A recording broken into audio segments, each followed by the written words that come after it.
So today in the podcast, we are going to start with a brand new episode, with a brand new season where we will discuss about the book Upskilling, Create a Learning Organization. In this episode, we are going to talk about competency, the definition of competency, what is competency mapping and assessment, exclusively for the listeners from the book Upskilling, Create a Learning Organization. What is competency? An underlying characteristic required performing a given task, activity, or role successfully can be considered as competency. Competency may take the following forms: knowledge, attitude, skill, other characteristics of an individual including motives, values, self-concept, etc. Competencies may be grouped into various areas. In classic article published a few decades ago in Harvard Business Review, Daniel Kuz grouped those under three areas which were later expanded into the following four: technical, managerial, human and conceptual. This is a convention classification, and a given competency may fall into one or more areas and may include more than one form. It is this combination that are labeled and promoted by some firms as competency dictionaries. A competency dictionary of a firm gives detailed descriptions of the competency language used by that firm. It contains detailed explanations of the combination of competencies: technical, managerial, human and conceptual knowledge, attitude and skills, using their own language. For example, teamwork or team management competency can be defined in terms of organization specific and level specific behaviors for a given organization. At top levels, it might mean, in that case of one organization's ability, identify, utilize and synergize the contributions of a project team, and at another level, it might mean ability to inspire and carry along the top management team, including diversity management. In competency mapping, all details of the behaviors to be shown by the person occupying that role are specified: observable, specific, measurable, etc. Now we are going to discuss about the next part of it, which is competency mapping and assessment. It is a process designed to consistently measure and assess staff performance as it relates to the expectations of the organization.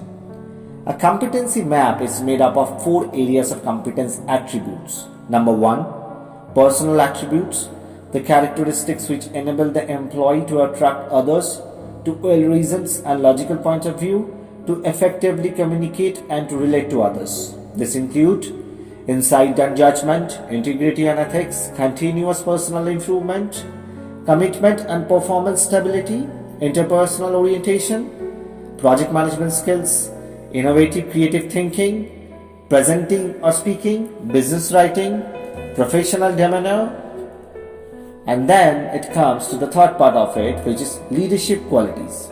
In leadership qualities, these skills that allow the employee to assume a position of influence by assembling and leveraging a variety of resources that address problems and opportunities throughout the organization. This include strategic thinking and planning, facilitating, negotiating and persuading, teamwork, coaching and empowerment, problem solving, decision making, cross-functional perspective. Now number 3 is broad business perspective, the body of knowledge that encompasses an understanding of the organization and its industry.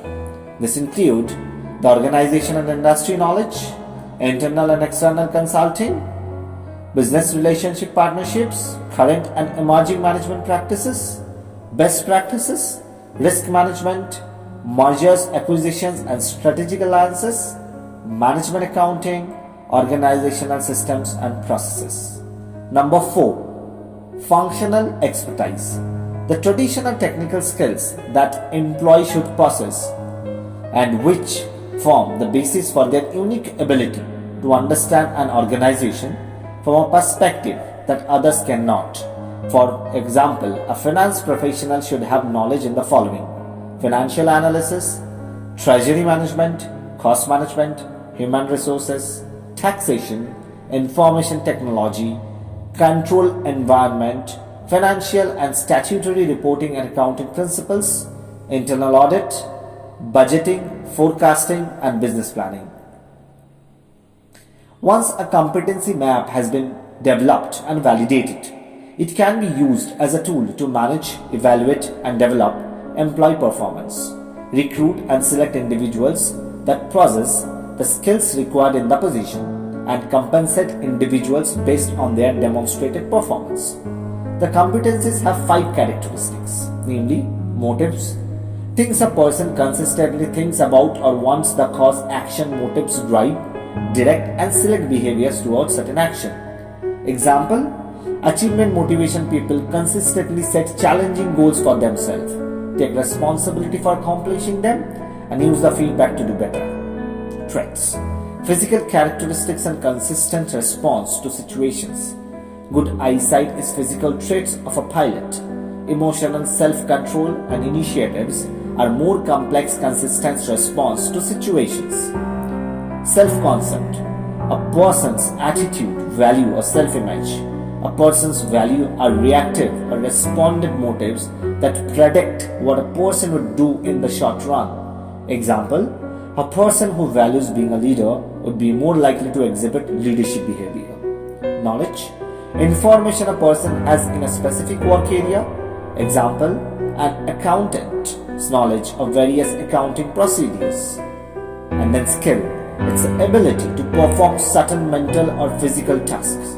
Example: mental competency includes analytical thinking, the ability to establish cause and effect relationship. The 4 general competencies are: meaning competency, identifying with the purpose of an organization or community, and acting from the preferred future in accordance with the value of the organization or community. Relation competence, creating and nurturing connections to the stakeholders of the primary task. Learning competence, creating and looking situations that make it possible to experiment with the set of solutions that make it possible to solve the primary task and reflect on the experience. Change competence, acting in new ways when it will promote the purpose of the organization or community and make the preferred future come to life. That's all from today's episode. We have just started with the competency mapping and assessment chapter, an integral part of the book Upskilling, Create a Learning Organization. We will come back with a brand new session, with a brand new episode, with the same book, on new chapters which is related to individual development program, career development path, management development program, and definitely training, design, plan, and quantification. Thank you.